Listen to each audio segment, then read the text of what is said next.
Doctor करण जी, जी। अतुल जी पंजाब से। श्री हरिवंश। महाराज जी, आप दोनों का एक जैसा प्रश्न है। डॉक्टर करण जी कह रहे हैं कि आप एक डॉक्टर हैं। महाराज जी, मेरे अंदर बहुत ही अहंकार है। यदि मेरे से कोई गलत बात करता है और मेरे दिल को ठेस पहुंचे तो उस इंसान को मैं ऐसा नाराज हो जाता हूं कि वो मुझे पैर पकड़ पे माफी मांगे तो मैं उसे माफ नहीं करता। वैसे ही आपका भी प्रश्न है और आपका है महाराज जी, आपका। वैसे ठीक नहीं है, ऐसा ठीक नहीं। हमें बहुत गंभीर स्वभाव का होना चाहिए और क्षमावान होना चाहिए। क्षमावान होने से भगवान की प्रसन्नता प्राप्त होती है, भगवान की कृपा प्राप्त होती है। और क्रोध करने से हमारा पतन ही होता है।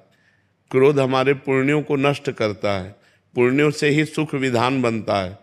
अगर कोई क्षमा मांग ले और क्षमा करने लायक अपराध हो तो क्षमा कर देना चाहिए और तुरंत मुस्कुरा देना चाहिए। हम मनुष्य हैं, हम पशुता को ना धारण करें। क्रोध पशुता लाता है, हमारे अंदर आसुरी बुद्धि लाता है। हम क्रोध का त्याग करें, ये दोष है। काम, क्रोध, लोभ, मोह, मद, मत्सर, ये 6 दोष जीव को नरक पहुंचाते हैं।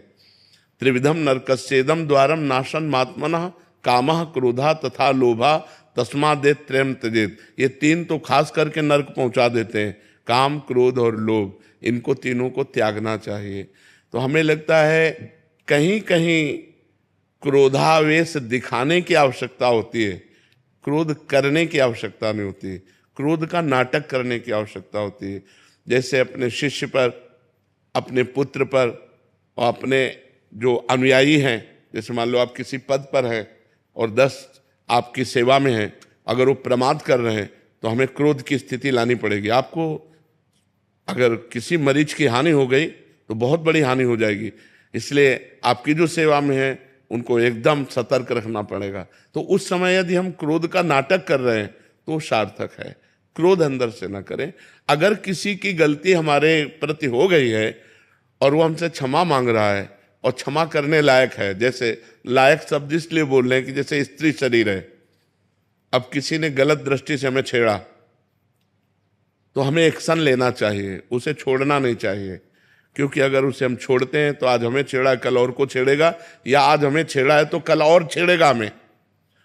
अगर वो हाथ जोड़ के कह देता कि कभी हम, तो एक बार चांस देना चाहिए, जाओ, दोबारा गलती नहीं होनी चाहिए, एक बार चांस देना चाहिए। इसलिए हम कह रहे हैं कि यदि क्षमा करने लायक है तो एक बार क्षमा कर प्रयोग करना चाहिए। ये क्षमा आध्यात्मिक शक्ति है। और यदि आपने क्षमा कर दिया तो उसको दंड तो मिलेगा ही। अपने कर्म जाय अपकारी, उमा क्षमा श्राप होते भारी। यदि आपने क्षमा कर दिया तो उसको भागवतिक दंड मिलेगा, क्योंकि इसने गलती की है। भगवान नहीं क्षमा करते, अपराधी को जरूर दंड देते हैं, चाहे जितना भजन कर ले। जैसे हिरण्यकश्यप ने भी तो तपस्या की थी, रावण ने भी तो तपस्या की थी, बड़े बड़े तपस्वी को भी दंड दिया भगवान ने। यदि गलत करोगे तो दंड विधान भोगना पड़ेगा। कहीं गलती हुई, कोई पाप बना, तो आज हम भजन कर रहे हैं, लेकिन क्या माफ हो गया? क्या दंड तो भोगना ही पड़ रहा है। भजन कर रहे तो आगे सुधर जाएगा, तुम्हारा मंगल होगा, लेकिन पीछे पाप किया तो उसे भोगना पड़ेगा। भीष्म जी को 6 महीना बाणों की सैया पर रहना पड़ा। इसलिए हम क्षमा कर दें, कोशिश करें, क्षमा लायक हो तो। जैसे कुछ अपराध होते हैं कि क्षमा लायक नहीं होते। कुछ अपराधियों का स्वभाव होता है कि वो तत्काल बचने के लिए क्षमा शब्द का प्रयोग करते हैं कि मुझे क्षमा कर दो, और फिर वो नई प्रवृत्तियों से, नए उत्साह से पाप करते हैं। ऐसे लोगों को दंड ही सुधार सकता है, क्षमा नहीं। लेकिन कुछ ऐसे होते हैं जो बुद्धि फिसल गई, एकदम करना नहीं चाहते, उनका स्वभाव नहीं है, लेकिन वो गलती हो गई, तो ऐसा देखकर फिर उनको अगर उन्हें चांस दिया जाए तो सुधर सकते हैं। और सबको चांस मिलना चाहिए, सुधरने का चांस मिलना चाहिए। तो हमें लगता है क्षमा सबसे बड़ी है, क्रोध नहीं। इसलिए क्रोध का समन किया जाए। क्रोध से अपना भी हृदय जलता है और दूसरे को भी हानि होती है। महाराज जी, नाम जप से भी कुछ है? नाम जप से ही होगा, ये नाम जप से ही होगा महाराज जी, जैसे क्या जब नाम जप करते हैं ना तो मन बड़ा शांत रहता है ना, तो आपकी स्थिति भी वैसे ही शांत है। लेकिन जैसे ही कोई ऐसी सिचुएशन आती है कि जहाँ हमारा अहंकार को चोट पहुंची, तब पता नहीं मन अपने हाथ से निकल जाता है। यदि यदि उस समय अहंकार पर चोट पहुंचाने वाले को भगवान का विधान मानो तो कंट्रोल हो सकता है। कि आप स्वीकार करते हैं ना कि अहंकार है, तो 6 दोषों में एक है ना, तो अब संस्कृति मूल सूल प्रद नाना सकल शोकदायक अभिमाना ताते करे कृपा निधि दूरी सेवक पर ममता अति भूरी। वो वहीं मारेंगे जहां कमजोर हो आप। तो आपकी कमजोरी है अहंकार, तो भगवान आपके अहंकार पर प्रहार करेंगे। तो उस समय आपको विधान देखना है कि ये बेचारा तो निमित्त मात्र है, भगवान इसकी बुद्धि में बैठकर मेरे अहंकार को ठेस पहुंच, तुरंत भगवान का चिंतन करने लगो, हे भगवान मुझे संभालो, हे भगवान मुझे बचाओ, तो वही सामर्थ्य देंगे। नहीं तो अगर हम क्रोध करने लगे तो क्रोध करते करते तो हम अपना पतन भी कर सकते हैं, कभी हिंसा भी हो सकती है। मान लो क्रोध कंट्रोल में ना हो तो हिंसा जो होती है क्रोध में तो होती है। आप अपने को शासन में ना ले तो सामने वाला तो भगवान से प्रेरित है, वो आपको और गाली दे दे और आप क्रोध पे आ गए, वो आपको एक तमाचा जड़ दे तो आप हिंसा भी कर सकते हैं। तो हमें लगता है हमें क्रोध को कंट्रोल करना ही दूसरे की रक्षा करना और अपनी रक्षा करना रहेगा। नाम जप करो और भगवान से प्रार्थना करो। अच्छा, संसार में क्षमावान महान होता है, न कि क्रोध करने वाला। श्रेष्ठ क्षमावान होता है, न कि क्रोध करने वाला। क्षमावान ही महान माना जाता है, न कि दंड देने वाला। तो हमें लगता है शास्त्र में, अध्यात्म में और समाज में भी, यार देखो उसने गाली दी और ये चुप होकर निकल गया, यार बड़ा गंभीर पुरुष है, बड़ा सामर्थ्यवान है कि उसने गाली दी और वो चुप होकर निकल गया। तो हमें लगता है हम महान बनने के लिए इन छोटे छोटे दोषों को अपने शासन में लें। अमित जी हरियाणा से। जय जय श्री हरिवंश। महाराज जी, मेरी आयु 20 वर्ष की है। मैंने आपके सत्संग में आसनों के लाभ सुने और 4 महीने से पद्मासन, सिद्धासन और शीर्षासन का अभ्यास कर रहा हूँ। लेकिन पिछले 1.5 महीने से मैं आपकी कृपा से जल नेति, कपालभाति और त्राटक क्रिया का भी अभ्यास कर रहा हूँ। महाराज जी, मैं पूछना चाहता हूँ कि पद्मासन और सिद्धासन के तुरंत बाद शीर्षासन कर सकते हैं? नहीं, शवासन। पद्मासन और सिद्धासन के बाद शवासन, कम से कम 16 श्वास। शवासन का मतलब समझ रहे, सीधे एकदम लेट गए। पद्मासन और सिद्धासन के बाद कम से कम 16 श्वास शवासन होना चाहिए, 5 मिनट 10 मिनट। इसके बाद आप फिर सिरासन कर सकते हैं। हाँ, तुरंत नहीं, तुरंत नहीं। पर हर आसन के बाद जो नया आसन करना है, जैसे अब पद्मासन है तो कम से कम 45 मिनट बैठना होगा। फिर जब उसकी हम सिद्धावस्था की तरफ जाना चाहते हैं कि आसन सिद्ध हो जाए, तो 3 घंटे बिना हिले डुले सिद्धासन और पद्मासन में। अब उसके लिए रिलैक्स चाहिए। दूसरा आसन करने के लिए हम पहले सीधे लेट जाएं, 10-5 मिनट सीधा, कम से कम 16 श्वास, फिर इसके बाद हम नया आसन प्रारंभ करें। और इसमें सावधानी रखें कि आसन और प्राणायाम के बाद कम से कम 30 मिनट 1 बूंद भी पानी नहीं जाना चाहिए मुख में। महाराज जी, जैसे मतलब सुबह कॉलेज जाना होता है तो मैं जल्दी उठ के सबसे पहले पद्मासन या सिद्धासन लगाता हूँ, तो मतलब अंतराय होना चाहिए। स्नान और उसमें कितना अंतर होना चाहिए? स्नान तुरंत भी नहीं करना चाहिए। 30 मिनट, कम से कम 30 मिनट। शरीर को गर्म कर देते हैं आसन, तो 30 मिनट बाद स्नान करना चाहिए और 30-40 मिनट बाद ही कुछ खाना पीना चाहिए, नहीं तो फिर गड़बड़ी हो जाएगी। हाँ, फिर श्वास प्रश्वास में गड़बड़ी हो जाएगी, कोई ना कोई रोग हो जाएगा, परेशानी आ जाएगी। बहुत सावधान। महाराज जी, ध्यान और संयम को गहरा और स्थिर करने के लिए आपकी दृष्टि में सर्वोत्तम मार्ग कौन सा? भगवान के नाम का चिंतन करते हुए नाम जप करना। जैसे राधा, बस राधा का ध्यान कर रहे, राधा नाम का, और बार बार राधा राधा राधा राधा, इससे बहुत जल्दी लाभ मिल जाएगा। कभी कभी मतलब ऐसा होता है कि जैसे कि अभी पिछली हमारी जो राधा अष्टमी बनी थी राधा केली कुंज में, उसमें जो चारों वेदों के मंत्रों का पाठ किया था, तो उसको लगा के उस पर भी ध्यान लगाने की कोशिश करते हैं, ठीक है? हाँ, वैदिक मंत्रों का जो घोष है, उच्चारण है, वो वातावरण को पवित्र करता है। कर पाता, लेकिन हाँ, बिल्कुल ठीक बात है। आप ध्यान उस समय भी कर सकते हैं जी। तन्या जी। राधे राधे। राधे राधे महाराज जी। महाराज जी, मैं हांगकांग में रहती हूँ। 2 साल पहले आपको सुना स्टार्ट किया था, नॉन वेज और ड्रिंक सब छूट गया। बहुत अच्छा, धन्यवाद। जो बात सुन करके मान ली जाए तो वो हम धन्यवाद मानते हैं कि आप हमारी बात मान करके चलें तो आपका मंगल हो, आपका कल्याण हो। आप नाम जप और पकड़ लें, नाम जप इसके साथ पकड़ लें, गलत आचरण छोड़ने के बाद भगवान का चिंतन करें तो बहुत जल्दी लाभ मिले। महाराज जी नाम जप कर रहे हैं, बट कभी कभी इतना ऑफिस आदि में बिजी हो जाते हैं तो नाम छूट जाता तो है। नाम जप का जो हमारा लाभ है वो ऑफिस से भी मिल जाएगा कि हम जैसे 4 घंटे ऑफिस में तन्मय होकर काम कर रहे हैं तो 4 घंटे भगवान को समर्पित कर देते हैं कि हे भगवान, ये जो मैं 4 घंटे सांसारिक कार्य करता रहा वो आपको समर्पण करता हूं। तो यद करो, श्री भगवान ने कहा जो भी आप करो, ये तो सर्वाणि कर्माणि मयि सन्न्यस्य मत्पराः अनन्ये नैव योगेन माम ध्यायन्तु उपासने। भगवान कह रहे जो ये तो सर्वाणि कर्माणि, जो तुम कर्म कर रहे हो वो सब कर्म मेरे को अर्पित कर दो, वो मेरी प्राप्ति करा देंगे। ये तो सर्वाणि कर्माणि मयि सन्न्यस्य मत्पराः, सन्न्यस्य माने समर्पण कर देना, सारे कर्म भगवान को समर्पित कर दो। अनन्ये नैव योगेन माम ध्यायन्तु उपासते, अनन्य भाव से ही मेरा ध्यान, मेरी उपासना करते हैं, वो मेरे को ही प्राप्त होते हैं। जब आपको सुना था तो बीच में खाने लगी थी तो आपको बंद कर दिया सुनना, बाद में और परेशानी होने लग गई, फिर वापस सुनना स्टार्ट किया तो बंद कर दिया। अब ऐसा हो गया कि मेरे आसपास सब खाते हैं, अब ऐसा लगता है कि नहीं, गलत आचरण न करे, और जो एक बार नियम ले उसे जीवन में तोड़े ना। अगर तोड़ने का अभ्यास हो गया तो फिर सतमार्ग में नहीं चल पाओगे।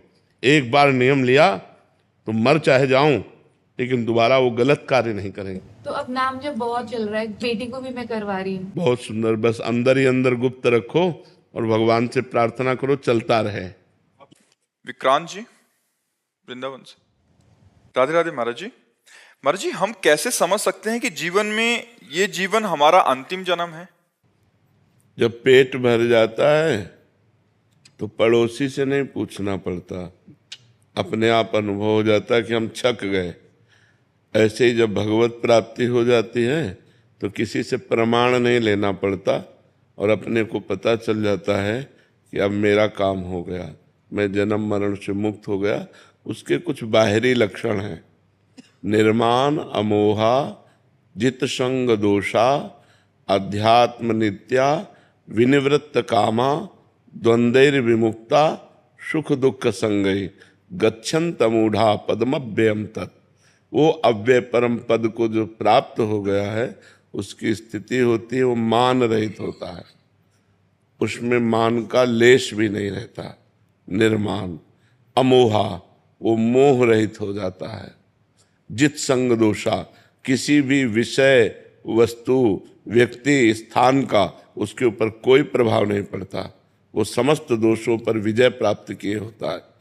जित संग दोषा अध्यात्म नित्या, वो आत्मस्वरूप में स्थित रहता है। जो आत्मस्वरूप में स्थित रहता है, नई स्वात्मा रामम विषय मृग तृष्णाम भ्रमयति, आत्माराम पुरुष कभी विषय मृग तृष्णा में भ्रमित नहीं होता, वो अपनी आत्म स्थिति में स्थित रहता। विनिवृत्त कामा, उसकी समस्त कामनाएं शांत हो जाती हैं, कोई कामना नहीं रहती। द्वंद्वैर विमुक्ता, वो सुख दुख मान अपमान लाभान जय पराजय निंदा स्तुति में समान रहता है। ऐसा ज्ञानी महापुरुष परम पद का अधिकारी होता है। अमूढ़ माने ज्ञानी, ऐसा ज्ञानी महापुरुष परम पद का जो इस स्थिति को प्राप्त हो गया है उसका आखिरी जन्म है, अब उसका जन्म नहीं होगा, क्योंकि जन्म कर्म परंपरा से होती है और उसकी कर्म परंपरा विध्वंस हो गई है ज्ञान के द्वारा, अब उसका जन्म नहीं होगा। समझ पा रहे हैं आप? निशा जी दुबई से। राधे राधे। राधे राधे महाराज जी। महाराज जी मेरा प्रश्न है कि जीवन में श्री जी की कृपा से सब कुछ है, फिर भी और ज्यादा पाने की इच्छा ही खत्म नहीं हो रही महाराज जी। ये तभी खत्म होती, ब्रह्म भूता प्रसन्नात्मा न शोचति न कांक्षति समाः सर्वेषु भूतेषु मद भक्तिम लभते पराम। जब भक्ति के द्वारा ये परम लाभ प्राप्त किया जाता है, भगवान का अनुभव हो जाता है, ब्रह्म तत्व का अनुभव हो जाता है, तब सारी कामनाएं शांत हो जाती हैं। न सोचती न कांक्षती, न कोई सोच रह जाती है, न कोई चाह रह जाती है। अखंड प्रसन्नता, अखंड आनंद उसके हृदय में। अभी जो कुछ भी आप कह रहे हैं कि सब कुछ प्राप्त है, वो सब नाशवान आपको प्राप्त है, अविनाशी तो प्राप्त है नहीं। शरीर मरेगा, सब छूटेगा, कुछ नहीं रह जाएगा। न विद्या पढ़ी हुई रह जाएगी, न पद रह जाएगा, न बैंक बैलेंस रह जाएगा, न कोई दोस्त रह जाएगा, जब शरीर ही नहीं रहेगा तो कुछ नहीं रहेगा। तो इसीलिए मन असंतुष्ट है कि जो प्राप्त करना चाहिए वो अभी प्राप्त नहीं हुआ, और जो प्राप्त हुआ है वो हमारे काम का नहीं है। शरीर छूटने के बाद जो सब कुछ छूट जाएगा, फिर हमें अगली यात्रा में ये कुछ नहीं मिलेगा जो इस जन्म में कमाया, तो बेकार ही तो गया। जैसे हमको किसी ऐसे देश में भेजा जाए कि तुम्हें सब सुविधाएं मिलेंगी, खूब कमाओ, खूब खाओ, खूब परिवार सजाओ, यार मित्र दोस्त, कि यार इतनी मेहनत करें, इतना सब करें, और इसके बाद जब यहाँ से हम अपने देश लौटना चाहें तो कपड़े तक उतरवा लिए जाएं। वो यही देश है मृत्यु लोक। शरीर तक छीन लिया जाता है, कुछ नहीं पास रहता। यदि हमने भजन नहीं किया तो हम अपने देश नहीं पहुंच पाएंगे और हमको भटकना पड़ेगा, और इस देश का कुछ भी नहीं ले जा सकते। सुई की नोक पर कुछ नहीं ले जा सकते। पाप और पुण्य ये दो कर्म ले जा सकते हैं, या भजन करके इन कर्मों का विनाश करके भगवत प्राप्ति कर सकते हैं। इसीलिए तब लग कुशल न जीव कहूं, सपने हो मन विश्राम, जब लग भजत न राम कहूं, शोक धाम तज काम। जब तक शोकों का धाम, कामनाओं का त्याग करके भगवान का भजन नहीं होता, तब तक स्वप्न में भी शांति और विश्राम प्राप्त होने वाली नहीं। इसलिए भगवान का नाम जप करो, अच्छे आचरण करो और परोपकार करो, दूसरों का हित करो। ये तुम्हें शांति प्रदान करेगा। रुपया, पैसा, पद, प्रतिष्ठा ये शांति प्रदान नहीं करते, ये तो और अशांति प्रदान करते हैं। यहाँ जो कुछ भी मिलता है वो सब अधूरा ही रहता है। कभी एक इच्छा थी कि अगर इतना होता तो हम सुखी, जब उतना हो गया तो होगा, इतना हो तो ठीक है। जब उतना हो गया तो फिर और इसका कभी विश्राम ही नहीं हुआ। किसी के जीवन में इसका अंत कभी नहीं होगा। हमारी चाहतों का अंत भगवान से पूर्ण होंगी, ये संसार में कभी पूर्ण हो ही नहीं सकती। इसलिए नाम जप करो, भगवान का आश्रय ले लो, अच्छे आचरण करो, दूसरों को सुख पहुंचाओ, तो भगवान की कृपा से हृदय शीतल और शांत हो जाएगा। रीना दीक्षित जी आगरा से। राधे राधे महाराज जी, मेरे मन में ये प्रश्न उठता है कि मोक्ष, मुक्ति और वैकुंठ में क्या फर्क है? इन सब में क्या श्रेष्ठ है? हाँ, वैकुंठ में भगवान का साकार रूप है और भगवान के पार्षद विराजमान होकर दिव्य सेवा, उनके रूप रस का, लीला गुण का, उनकी महिमा का आनंद लेते हैं। और जो मोक्ष है वो जैसे तरंग समुद्र में लीन हो गए, अब खोजो तो उसका नाम रूप कोई पता नहीं चलेगा। समझ में आ रहे? वायु विकार के कारण समुद्र ही तरंग नाम से, और वायु विकार हटा तो समुद्र हो गया। तो ब्रह्म तत्व ही शरीराभिमान माया के कारण जीव कहा गया, माया हटी वो ब्रह्म में लीन हो गया। वो हुआ मोक्ष, और ये हुआ भगवान के धाम जाना। वैकुंठ में गए भगवान के सेवक बनकर, अनंत काल तक उनकी सेवा, उनका रूप रस पान कर रहे हैं, उनकी लीला गुण में मस्त है। अनंत वैभव भगवान का, उस वैभव में वो दास आनंद लेता रहता है। न मरना है, न बुढ़ापा है, न बिछुड़ना है, सदैव सदैव के लिए आनंद। तो ये है साकार उपासना, और वो है निराकार उपासना। निराकार उपासना में मोक्ष है, साकार में भगवान की प्राप्ति है। जिग्नेश जी अमेरिका। महाराज जी, राम जी द्वारा शबरी माँ जी को बताई कि 9 प्रकार की भक्ति को ग्रस्त जीवन में कैसे उतारे? क्यों? कठिनता क्या है? कौन सी कठिनता है?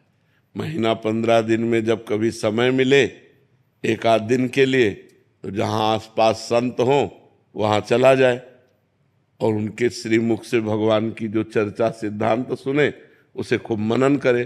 पहली भक्ति हो गई। प्रथम भगति संतन करि संगा, दूसरी रति मम कथा प्रसंगा। जहाँ भगवान की चर्चा होती हो वहाँ दैन्य भाव से जाके प्रणाम करके खूब एकाग्रता पूर्वक भगवान की कथा सुने। जहाँ जहाँ भगवान की चर्चा सुनने को मिले तो जाना चाहिए। कोस 2 कोस में भगवान की कथा हो रही हो तो अगर हमारे पास साधन नहीं तो हम पैदल जाएं। एक एक पैर जो हम चलेंगे वो तीर्थों के समान हमें पवित्र कर देगा, क्योंकि हम भगवान की कथा सुनने जा रहे हैं। तो दूसरी भक्ति है भगवान की कथा सुनना। गुरुपद पंकज सेवा तीसरी भक्ति अमान। फिर गुरु का वर्ण कर ले और गुरु की आज्ञा के अनुसार चले, नाम जप करे, गुरु जी के चरणों का सेवन करे, मान रहित होकर, तो गुरु भक्ति हो गई। चौथी भगत मम गुण गण करे कपट तजगा। भगवान के लीला गुणों का घर में गायन करो, रामचरितमानस पढ़ो, भागवत पढ़ो, भगवान के कथा सुनो। चार भक्ति हो गई। मंत्र जाप मम दृढ़ विश्वासा पंचम भगत सुवेद प्रकाशा। जो गुरु जी ने मंत्र दिया है, दृढ़ विश्वास के साथ भगवान पर दृढ़ भाव रखकर गुरु मंत्र जब वो पांचवी भक्ति हो गई। छठ दम शील विरत बहुकर्मा निरत निरंतर सज्जन धर्मा। जो संत जन आचरण बताते हैं उन आचरणों को करो, शीलवान चरित्र पवित्र रखो और बहुत सांसारिक कर्मों से निवृत्त रहो। व्यर्थ के कार्य मत करो, जैसे गेम खेलना, ताश खेलना, नाना प्रकार की जो व्यर्थ के कार्य है उन प्रपंच से दूर रहो। अपना काम किया, भगवान का भजन किया, धैर्य पूर्वक अगर जो कर्म कर रहे हैं भगवान का चिंतन करते हुए करें और भगवान को समर्पण कर दे, वो छठी भक्ति हो गई। सातों सम मोहिमय जग देखा मोते अधिक संत कर लेखा। सातवीं भक्ति है पूरे संसार को सिय राम में सब जग जानी, करो प्रणाम जोरी जुग पानी। सब में भगवान विराजमान ऐसा, और संतों को भगवान से भी बढ़कर देखे। सातों सम मुहिमय जग देखा मोते अधिक संत कर लेखा। संतों को मेरे से भी अधिक, क्योंकि भगवान तो सब जगह विराजमान थे ही, हैं और रहेंगे, लेकिन मेरा कल्याण नहीं हुआ। मेरा कल्याण तब हुआ जब हमारे जीवन में संत आए, इसलिए हम भगवान से भी बढ़कर संतों को मानते हैं। आठों जथा लाभ संतोषा सपने उन्हें देखे पर दोषा। आठवीं भक्ति है जैसे भगवान रखे, जथा लाभ संतोष सदा काहू सो कछु न चाहूंगो। भगवान जैसे रखे मैं उसी में राजी, किसी से कभी मांगेंगे नहीं, किसी से कभी हम सहयोग नहीं मांगेंगे। जैसे भगवान हमें रखे वैसे। आठों जथा लाभ संतोषा और सपने उन्हें देखे पर दोषा। दूसरे के कभी हम दोष नहीं देखेंगे, क्योंकि दूसरे के दोष देखकर जब हम निंदा करते हैं तो हमारे पुण्य नष्ट हो जाते हैं और पाप एकत्रित हो जाते हैं जिसकी हम निंदा करते हैं। पर निंदा के किए थे आवत नहीं कछु हाथ, मूर्ख पर्वत पाप को ले चल अपने साथ। तो हम किसी का दोष दर्शन न करें, दोष वर्णन न करें और दोष सुने ना। ये हमारी आठवीं भक्ति होगी। नवम सरल सब संचल हीला मम भरोसे ही हरस न देना। नौवीं भक्ति है सरल स्वभाव न मन को टिलाई। सरल स्वभाव हो, किसी के साथ छल ना करे, भगवान पर दृढ़ भरोसा रखे। और नौमा एको जिनके होई, पुरुष नारी से चराचर कोई भी हो, अगर नौ में एक भी भक्ति हो तो भगवान को प्रिय। फिर सबरी जी में तो 9 भक्ति विराजमान थी। तो अब हमें ये बताओ गृहस्थी में इसमें कौन सी भक्ति नहीं धारण की जा सकती? आराम से 9 भक्ति धारण की जा सकती है। समझ पाए आप? कमला जी पठानकोट। श्री हरिवंश महाराज जी, राधे राधे। आपके चरणों में कोटि कोटि नमन। महाराज जी, ना जाने मुझसे कौन सा अपराध हो गया है कि मेरा पाठ चलते चलते रुक सा गया है। ना ही वो पहले जैसा खिंचाव रहा, ना ही अच्छे से ध्यान लगता है। मन हर समय जलता रहता है। महाराज जी कृपया करके बताएं अब मैं क्या करूं? 2 बातें हैं, जिसको देख लो, जिसका भी प्रश्न हो। किसी संत की निंदा बन गई, किसी वैष्णव की निंदा कर दी, या दोष दर्शन कर लिया, या अशुद्ध भोजन हो गया। बस 2 कारणों से ही हमारे पाठ भजन में मन नहीं लगता। अशुद्ध भोजन से 2-4 दिन फर्क पड़ेगा, लेकिन संत वैष्णव अपराध से जीवन भर फर्क पड़ेगा। जीवन में सुधार नहीं हो सकता जब तक उससे क्षमा याचना नहीं हो जाएगी। यदि हम किसी संत की निंदा सुन ली या किसी संत की निंदा कर ली तो हमारे पाठ भजन में फर्क पड़ जाएगा। ये आप ढूंढ लो कि कहीं किसी संत भगवान की निंदा तो नहीं सुन ली, कहीं किसी संत भगवान के प्रति दोष दर्शन तो नहीं हो गया। अगर ये नहीं है तो भोजन में सुधार कर लो। बस इसी से हमारे भजन में फर्क पड़ता है और फर्क नहीं पड़ता। और दूसरी बात है कि आपकी अवस्था है वृद्धावस्था। इस अवस्था में भी बुद्धि क्षीण होने लगती है, बुद्धि की प्रवीणता शिथिलता में बदल जाती है। तो कहीं ऐसा तो नहीं है कि अवस्थागत दोष के कारण मन न लगता हो, तो फिर संत दर्शन में कहीं दोष दर्शन हो गया, संत निंदा सुन ली, कोई वैष्णव अपराध बन गया, तो समझ ही नहीं आती, मैं सोचती हूँ पता ही नहीं चलता क्या करूँ। अगर किसी से हमारा कोई दोष दर्शन हो, भगवान को साक्षी करके पूछिए तो जरूर बता देंगे। छोटी सी भी बात संत के प्रति दोष दर्शन की, जैसे एक परिचय के संत थे तो बिहारी जी गए दर्शन करने, तो वहां एक समोसा बट रहे थे, कोई बांट रहा होगा, तो एक संत लिए, खाए और फिर तो दबका दिया समोसा देने वाला, बार बार मांगता है। तो जो संत गए थे तो उन्होंने देखा कि तो बहुत अच्छे संत, हम इनको मानते थे, तो समोसा बार बार मांग के खा रहे हैं, बस इतना सोचा था। और जब लौट के आए तो हमारे गुरुदेव भगवान लाडली कुंज थी उसमें विराजमान थे, उनका तुम्हारे शरीर से दुर्गंध आ रही, तो उनका महाराज जी हम साबुन नहीं लगाते, उनका नहीं, ये दुर्गंध नहीं, कोई अपराध करके आ रहे हो। हमारे गुरु जी सिद्ध महापुरुष, तो उनका महाराज जी अपराध, तो बोले वैष्णव अपराध। बोले महाराज जी वैष्णव अपराध हम किसी से मिलते ही नहीं, किसी से कोई मतलब। बोले नहीं, याद करो कोई वैष्णव अपराध। तो कहा अभी अभी एक दोष दर्शन हुआ, एक संत को हम बहुत अच्छा संत समझते थे, लेकिन उन्हें बार बार तो बोले बस समोसे मांगने से वो गलत हो गए। अरे उन्हें भूख लगी है, अच्छा लगा, वो दोबारा मांग लिए, 3 बार मांग लिए, संत को क्या जाता है। तुम दोष दर्शन किए, महाराज जी 50 रुपये दिए, ये आज के 25 वर्ष पहले की बात होगी, और कहा जाओ समोसा खरीदो और उन संत को खोजो और उनको दो और उनसे क्षमा मांगो कि मेरी आपके प्रति दोष दृष्टि हो गई थी, ये करवाया। अब देखो साधारणतया देखो तो ऐसा लगता है कि हमने कोई अपराध नहीं किया, लेकिन सूक्ष्मता से देखो तो अपराध ऐसा होता है कि हम किसी के ऐसे दोष दर्शन कर लिए और वो हमारे भजन में बाधा पहुंचा। इसीलिए वैष्णव अपराध से डरना चाहिए, संत अपराध न बनने पावे तो हमारा मंगल हो जाएगा। भगवान से प्रार्थना करो, और जितने भी विश्व में संत हैं सबसे प्रार्थना करो कि हे विश्व के संतों, जो प्रगट और अप्रकट है, हमारे जाने अनजाने में जो अपराध बन गया उसे क्षमा करो, तो भगवान फिर आपका पूजा पाठ शुरू करवा देंगे। दीपक जी मथुरा से। राधे राधे महाराज जी। महाराज जी मैं आपका सत्संग तो सुनता हूं, परंतु उसे पूर्ण रूप से आचरण में नहीं उतार रहा हूं महाराज जी। नाम जप, जितना नाम जप करोगे उतना ही आप में सामर्थ्य आएगी। जानकारी तो सबको है, लेकिन अपनी जानकारी का प्रयोग कर पाना सही माने में जानकारी है। जैसे किसको पता नहीं कि ये पाप कर्म है, लेकिन जानकारी होते हुए भी पाप कर्म हो रहा है। किसको ये पता नहीं है कि सतमार्ग में शांति है, सुख है, भगवान का चिंतन करने से मंगल होता है, लेकिन नहीं हो पा रहा। जानकारी का प्रयोग तभी हो सकता है जब हमें अध्यात्म बल हो।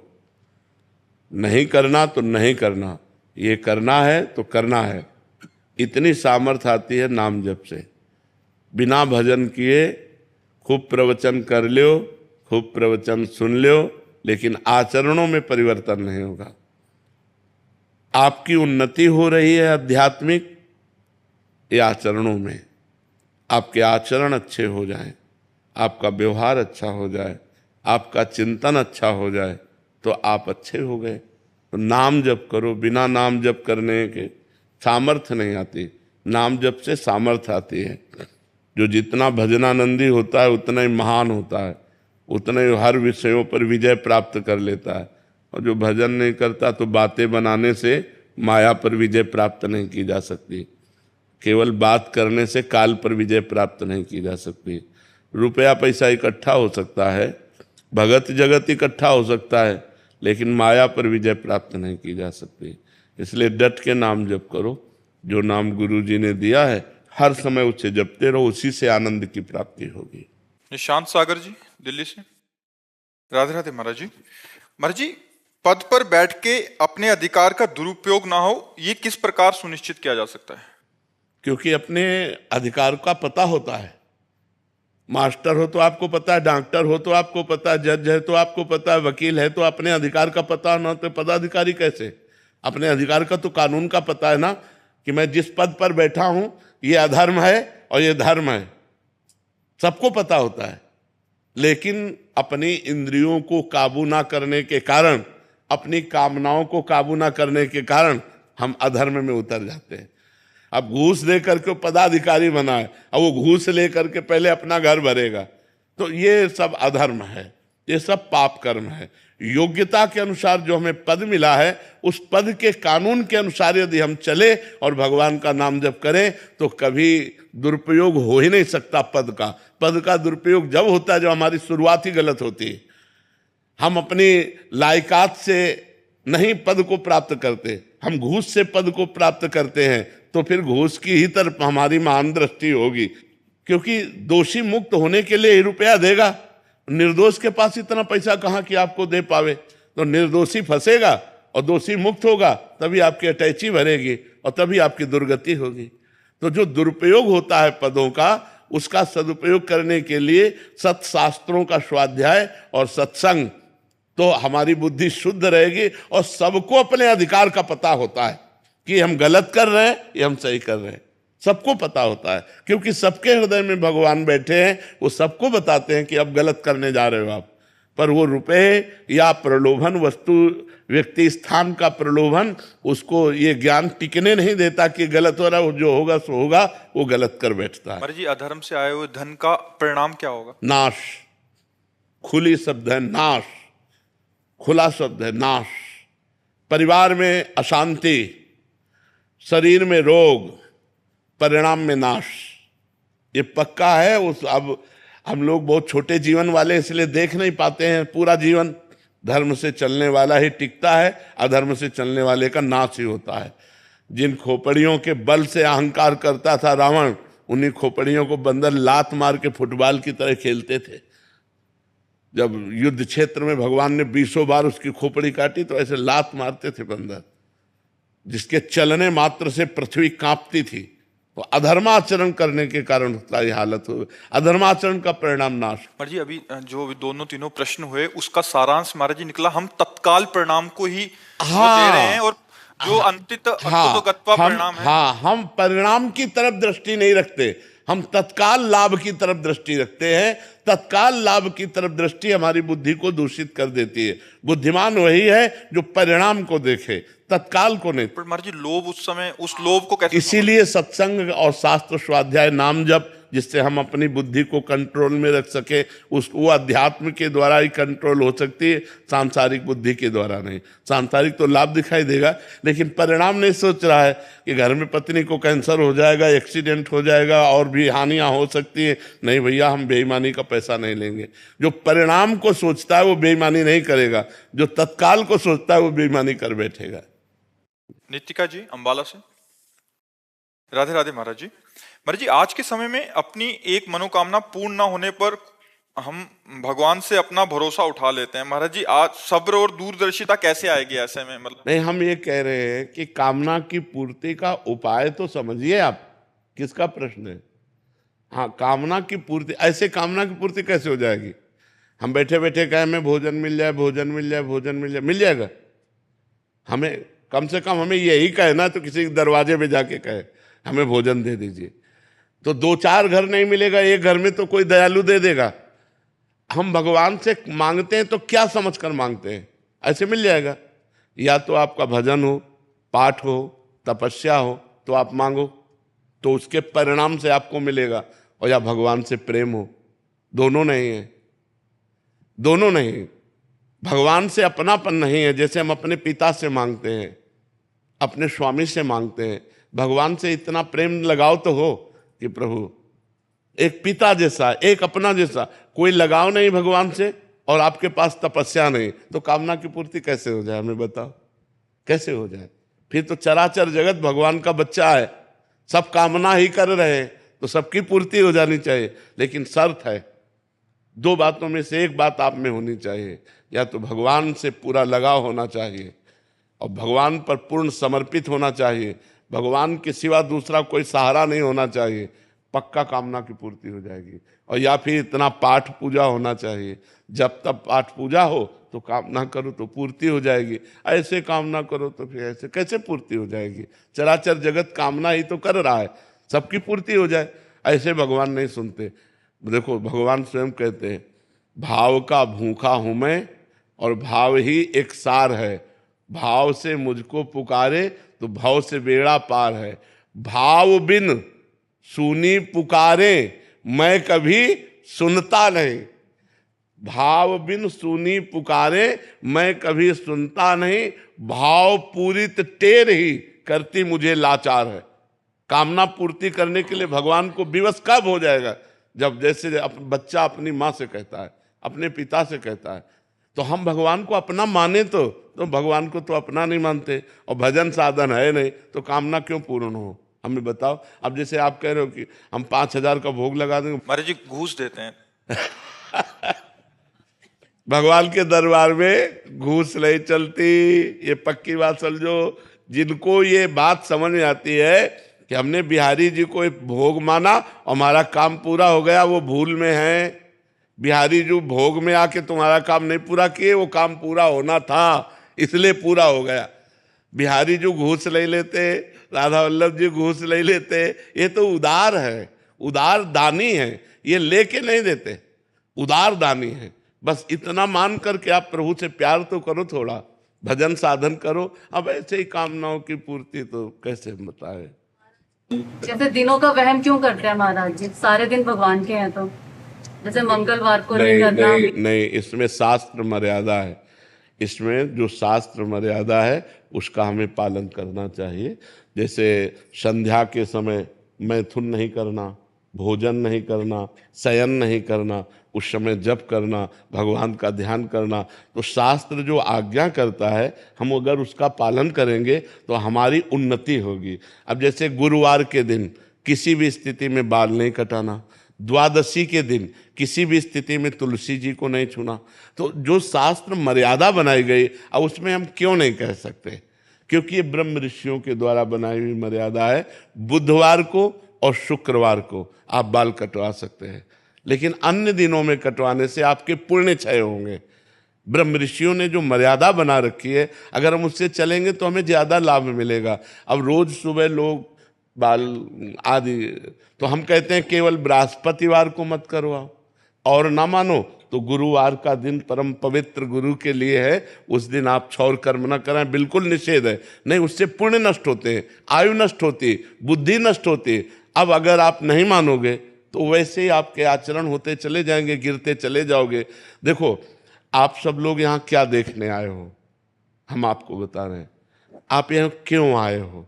हम दो बातें आपसे रखते हैं, आप क्या देखने आए हो और आप यहाँ क्यों आए हो?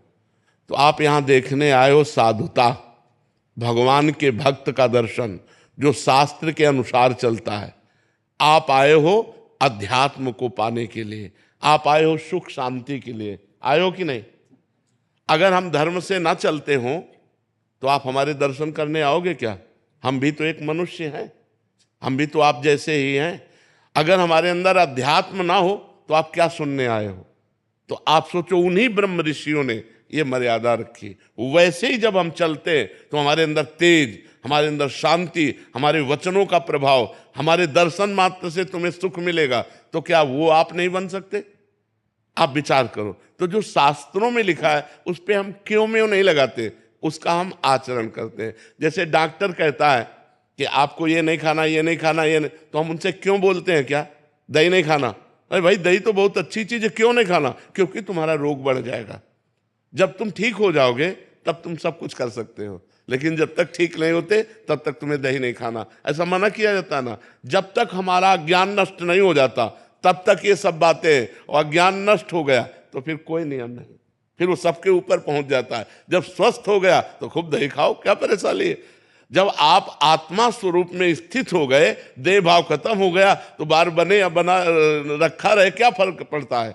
तो हम अभी देहाभिमानी हैं, देह भाव से चलते हैं, तो हमें शास्त्र के नियमों का पालन करना। जो आज शास्त्र के नियमों का पालन नहीं करते हैं तो गिरते चले जाते हैं। अब ये शास्त्र आज्ञा करता है, जिस दिन से गर्भ आ जाए उस दिन से माता पिता को ब्रह्मचर्य रहना चाहिए। क्यों? क्योंकि वही वीर शक्ति फिर उसके ऊपर जाएगी तो उसके दिमाग पे, उसके अंगों पे वो कुप्रभाव पैदा करेगी, वो उसकी हानि पैदा करेगी और उसमें गलत संस्कार पड़ जाएंगे। कौन मानता है? शास्त्र जो आज्ञा करता है अगर उसके अनुसार चलो तो आज सब सुखी हो जाएं, पर शास्त्र की आज्ञा का कहाँ पालन हो रहा है? बोले प्रातः काल उठना चाहिए, ब्रह्म मुहूर्त में उठ करके गुरुजनों माता पिता के चरण छूने चाहिए। कौन मान रहा है? प्रातः काल उठ के रघुनाथा, मात पिता गुरु नावै माथा, मातृदेवो भव पितृदेवो भव अतिथि देवो भव। कहाँ गया? पहले लिखा होता था घरों में बड़े अक्षरों में अतिथि देवो भव, अब लिखा होता कुत्ते से सावधान, नहीं लिखा होता। तो हमारे जो शास्त्र कहते हैं उस पे हम क्यों लगाने का अधिकार नहीं करते? हम उनका पालन करते हैं। क्यों लगाने का मतलब है संशय करना और पालन करने का मतलब श्रद्धा करना। और श्रद्धावान लभते ज्ञानम, श्रद्धावान ही ज्ञान को प्राप्त होता है, श्रद्धावान ही आनंद को प्राप्त होता है, श्रद्धावान ही परम शांति को प्राप्त होता है। इसलिए हमें लगता है शास्त्रों की आज्ञा का पालन किया जाए, ना कि उसमें क्यों रखा जाए। बस समझना है, हर भाव को समझना है। शास्त्र मर्यादा है। जैसे देखो, कहते हैं हम सब एक हैं, हम भी कहते हैं सब एक हैं। अब एक पिता के दो पुत्र हैं, एक बड़ा एक छोटा है। अब छोटा वाला बड़े के पैर छूता है ना। अब ये मर्यादा है, शास्त्र मर्यादा है। तो देखो कितना अच्छा लगता है अगर छोटा वाला अकड़ के कर दे कि जिस बाप से तुम पैदा उसी बाप से हम पैदा हैं, क्या कमी जो हम तुम्हारे पैर छुए। उद्दंडता कही जाएगी कि नहीं कही जाएगी? और जब भैया कह के पैर छूता है तो हाथ। तो ये जो हमारी एक मर्यादा बनी हुई है, जो हमारे शास्त्र आज्ञा बनी हुई है, उसका पालन करने से हमें आनंद मिलता है, हमें शांति मिलती है, हमारी उन्नति होती है। और जब हम शास्त्र की आज्ञा का उल्लंघन करते हैं तो अशांति होती है, क्लेश होता है और हम अवनति को प्राप्त होते हैं। इसलिए हमें लगता है जो शास्त्रों में लिखा है उसका अक्षरशः पालन करना चाहिए। तो के लिए भगवान के लिए तो जीवन ही है।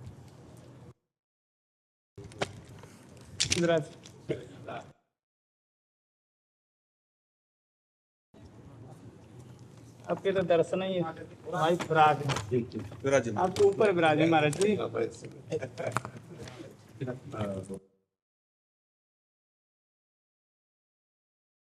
हृदय इस बात के लिए लालायित रहता है कि आप कभी जल्दी कर महाराज जी, इन संतों की दया है, हम कहाँ पाएंगे इन संतों की कृपा से। महाराज जी, मुख देखत पातक हरें परसत कर्म बिलाएं, वचन सुनत मन मोहगत पूरब भाग मिलाएं। इसकी थोड़ी सी व्याख्या। भगवान के जो प्रेमी जन हैं उनके हृदय में भगवान विराजमान होते हैं। निरंतर भगवत चिंतन परायण के कारण उनका रोम रोम भगवत परमाणुओं से युक्त रहता है। हमारी वाणी जी में कहते दरस परस अघनास बास निज संग करो दिन, तीन मुख हरिजस सुनत श्रवण मानो न त्रपित चिंत, कलि अभद्र वर्णत सहस कलि कामादिक दोष सब।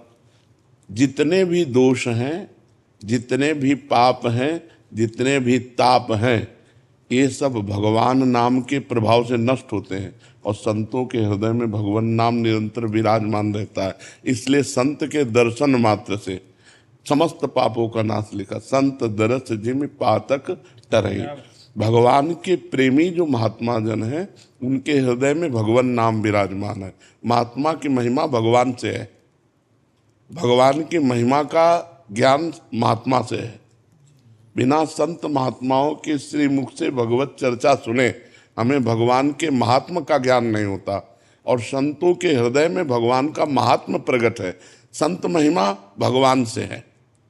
जैसे भगवान ने स्वयं श्रीमुख से कहा, सातों सम महिमय जग देखा, मोते अधिक संत कर लेखा। भला ऐसा कैसे हो सकता है? हमारा जो भाव है जब जुड़ता है प्रभु से तभी तो हम महात्मा कहलाते हैं। प्रभु से जुड़ने के कारण तो हम कहते हैं हम प्रभु से अलग कुछ नहीं है। प्रभु से अलग हमारी सत्ता नहीं है। क्या हमारे शासन से सूर्य शासित है? क्या हमारे शासन से मृत्यु शासित है? ये भगवान से शासित है। तो भगवान से बढ़कर कैसे कोई हो सकता है? एक विचार करते हैं। लेकिन हमने प्रेम से स्वभक्त चित्त रंजनम, भगवान का एक नाम है स्वभक्त चित्त रंजनम। वो भगवान अपने भक्त के चित्त में संपूर्ण आनंद के सहित बिलसते हैं। इसलिए ऐसे संतों के दर्शन से समस्त पातकों का नाश हो जाता है और वो निरंतर भगवान के रस का रसास्वादन करते हैं। भगवान की लीला गुणों का, भगवान के रूप का, भगवान के नाम का उनकी वाणी में स्वाद है। तो जब हम उनके वचन सुनते हैं तो हमारे हृदय में जो सतोगुण, रजोगुण, तमोगुण, माया का पर्दा पड़ा है वो नष्ट हो जाता है, हट जाता है और भगवत साक्षात्कार की विकलता जागृत होती है। जिन जिन को संतों के वचन सुनने को मिले, जिन जिन को संतों का सानिध्य मिला और संतों पर उनकी भगवत श्रद्धा हुई कि ये साक्षात भगवान है, ये साक्षात परब्रह्म है, मोरे मन प्रभुस विश्वासा राम ते अधिक राम कर दासा, तो उनके दर्शन से, उनकी वाणी के श्रवण से निश्चित उनको भगवत प्राप्ति की योग्यता प्राप्त हुई, उनके अंदर दैवी सद्गुण प्राप्त हुए। तो क्या था पूरा दोहा? देखत पातक हरें, वैराग्य संदीपनी में है जी जी। मुख देखत पातक हरें, परसत करम बिलाएं, बचन सुनत। अब ये परसत कलम बिलाए में थोड़ा सा समझना होगा। ऐसे छू लेना एक अलग बात होती है, इनके कर्म नष्ट नहीं हो गए, छू लिया कर्म नष्ट नहीं हुए। और जब हम किसी संत के हृदय को छू लेते हैं वो परसना होता, कटे कर्म बंधन संसारी, जो उसमें लिखा है महापुरुषों ने वही लिखा, हमारी वाणी में लिखा है कटे कर्म बंधन संसारी, सुख सागर पूरी तति भारी, विधि निषेध श्रृंखला छुड़ावे, निज आलय बनान बसावे, आलय बन बसत संग पारस के, आयस कनक समान भयम, मांगो मन मनस दास अपनी कर, पूरन काम सदा हृदयम।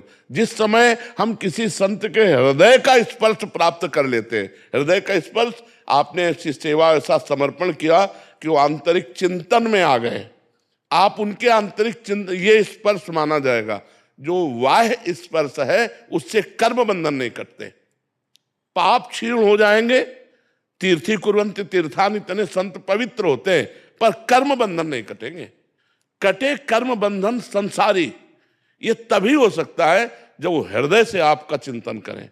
वो महापुरुष जिस हृदय में सच्चिदानंद भगवान का चिंतन कर रहे हैं, उसी चिंतन को आपके चिंतन में मिला दिया। आपका जे ही चिंतन हुआ तो कमल कर जिन अभय दीन है, कर्म बंधन सब कटे, परम सुखद सुशील सुंदर पाहि स्वामिन मम धनी। मेरे धनी जो स्वामी है आचार्य गुरुदेव, जब उन्हें कमल कर जिन अभय दीन है, कर्म बंधन सब स्वीकार कर लिया, तू मेरा, बस इसी को स्पर्श कहते हैं। जो बाह्य स्पर्श है इससे पाप का नाश हो सकता है, लेकिन कर्म बंधनों का नाश हृदय स्पर्श से होगा। जब आप इतनी सेवा, इतना समर्पण, इतनी आज्ञा पर कि उनका हृदय आपका चिंतन करने लगे, तो फिर समस्त परसत कर्म मिलाए। और आगे बचन सुनत मन मोहगत, हाँ, पूरब भाग मिला। हाँ, भगवान की चर्चा में इतनी सामर्थ्य है कि समस्त मोहों का नाश हो जाता है। यहां तक कि जहां चर्चा हो रही है वहां पहुंचते ही मोह का नाश होने लगता है। जैसे गरुड़ जी महाराज को मोह हुआ तो कागभूषुंडी जी जहां भगवत चर्चा करते थे उस क्षेत्र में प्रवेश होने मात्र से मोह का नाश हो। और फिर भगवत चर्चा, भगवान की चर्चा, मोह महिषासुर है, इसे दूसरा नहीं मार सकता। महामोह महिषेष विशाला और राम कथा कालिका कराला। भगवान की जब हम कथा का गान करते हैं, भगवत यश गान करते हैं, तो हमारे मोह रूपी महिषासुर का नाश हो जाता है। जो मोह मूल बहुसूल प्रद, त्यागो उत्तम अभिमान, भजो राम रघुनायक, कृपा सिंधु भगवान। तो जब तक मोह का नाश नहीं होगा तब तक भगवान से संबंध नहीं स्वीकृत होता है, तो पर स्वीकृत नहीं होता। ये मोह ही पर्दा है। मोह गए बिनु राम पद, तो ये मोह का नाश भगवान की चर्चा से होता है और संतों का नशा होता है। आशा बसन व्यसन आती नहीं उनका नशा होता है, उनका व्यसन होता है। इसके बिना उनको चैन नहीं। जैसे नशेबाज को नशा ना मिले तो व्याकुल घूमता है, ऐसे ही जहां जहां पिय की बात सुने खोजत तिन गैनन, हित ध्रुव छिन छिन ले प्रेम जल भरी भरी नैनन। अश्रु प्रवाहित होते हुए कहीं मेरे स्वामी की कोई मुझे चर्चा सुना दे, कहीं मेरे प्रीतम की कोई मुझे बात बता दे। तो वो जब भगवत प्रेमी महात्मा के मुख से भगवान की महिमा, भगवान का नाम यश, भगवान की रूप, भगवान की गुण माधुरी, भगवान की क्षमा माधुरी, कितनी क्षमा, राहत न प्रभु चित चूक किए की, करत सुरत सहवार हिए की, कोटि विप्र बदला गए जाहू, आए शरण तजो नहीं, तो मोह का नाश हो जाता है। और आगे पूरब भाग मिलाएं। हाँ, ये पूरब भाग्य का तात्पर्य होता है पुण्य और पाप कर्म से लिखे हुए प्रारब्ध को। इसमें हमें थोड़ा सा ये भाग है कि पूरब भाग्य हमारे तब उदय हुए जब भगवान की हम पर कृपा हुई, क्योंकि ऐसे प्रेमी महापुरुष पुण्य से नहीं मिलते, ऐसे प्रेमी महापुरुष भगवान की कृपा से मिलते हैं। अब मोहि भाव भरोसा हनुमंता, बिनु हरि कृपा मिले नहीं संता। तो हमारा नया भाग्य बना भगवान की कृपा से।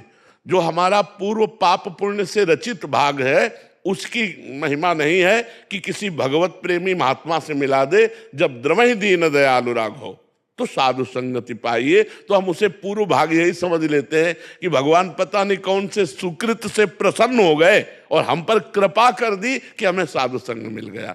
तो भगवान के प्रेमी महापुरुषों के दर्शन से, उनके हृदय से स्वीकृति से, उनके हृदय से निकले हुए वचनों से ये हमारे समस्त मोह का नाश हो जाता है और भगवान की प्राप्ति निश्चित है। महाचंगस्त दुर्लभ हो अगम्यो परमोघश्च, यदि महापुरुषों का निर्वाह कर लिया जाए तो भगवत प्राप्ति निश्चित है। महापुरुषों का आश्रय, महापुरुषों का दर्शन, महापुरुषों का स्पर्श, महापुरुषों के वचन, यही हमारे अमृत हैं जो परम अविनाशी सच्चिदानंद भगवान से हमें जोड़ देते हैं, हमारा चित्त जोड़ देते हैं। महाराज जी, अभी कृपा स्वयं साध्य है या साधन साध्य है? कृपा स्वयं साध्य, साधन साध्य नहीं।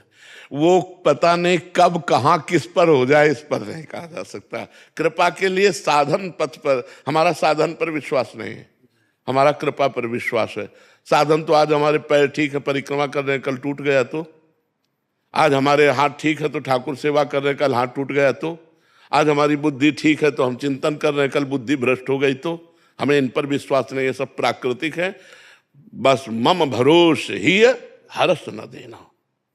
भगवान की जो आखिरी नवम भक्ति का है, नवम सरल सब सन छल हीना मम भरोस। कल इन संतों से अपने सबसे कह रहे थे, भैया सब साधना का फल है भगवान पर दृढ़ भरोसा हो जाना, दृढ़ भरोसा। हरिराम व्यास जी कह रहे हैं, काहू के बल भजन को, काहू के आचार पर व्यास भरोसे सोवत पांव पसार। हम राम जी के भरोसे, हम कृष्ण जी के भरोसे, हम हरि जी के भरोसे हैं, ना कि इस नाशवान शरीर के साधन के भरोसे।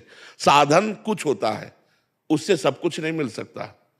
जो भगवत कृपा से साधन होता है वो हम कर नहीं सकते, वो केवल भगवान की कृपा से होता है। अब एकांत में बैठे बैठे अश्रु प्रवाह करते हुए राम राम राम राम जो निकल रहा है, चित्त जल रहा है, मन खिन्न है। गिरा अरथ जल बीत सम कहियत भिन्न न भिन्न, बंदो सीता राम पद जिन्हें परम प्रिय।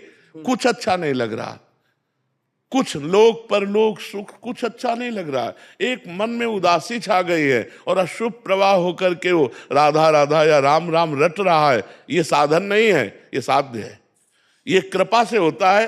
ये साधन यह गुण साधन ते नहीं हुई तुम्हारी कृपा। और वो कब कहाँ किस पर अवतरित हो जाए, कृपा का अवतार किसके ऊपर हो जाए, ये नहीं कहा जा सकता। ये आज तक कोई प्रमाण नहीं दे सकता कि वैसे गोस्वामी जी ने संकेत किया है, मन क्रम बचन छाण चतुराई और भजत कृपा कर है रघुराई। पर इसके लिए भी हौ हार्यो कर जतन विविध विधि अतिशय प्रबल अजय, तुलसीदास बस होई तबै जब। तो इसलिए भगवान की कृपा के बिना कुछ नहीं है। उन्हीं की कृपा पे जिए, उन्हीं की कृपा के आश्रित हैं। बिल्कुल जैसे यंत्र चढ़ा हुआ है, अब उसमें वो नाच रहा है, वो कहे मैं बहुत बढ़िया नाच रहा हूं, तो उसकी अल्पज्ञता ही है। उसको तो यंत्र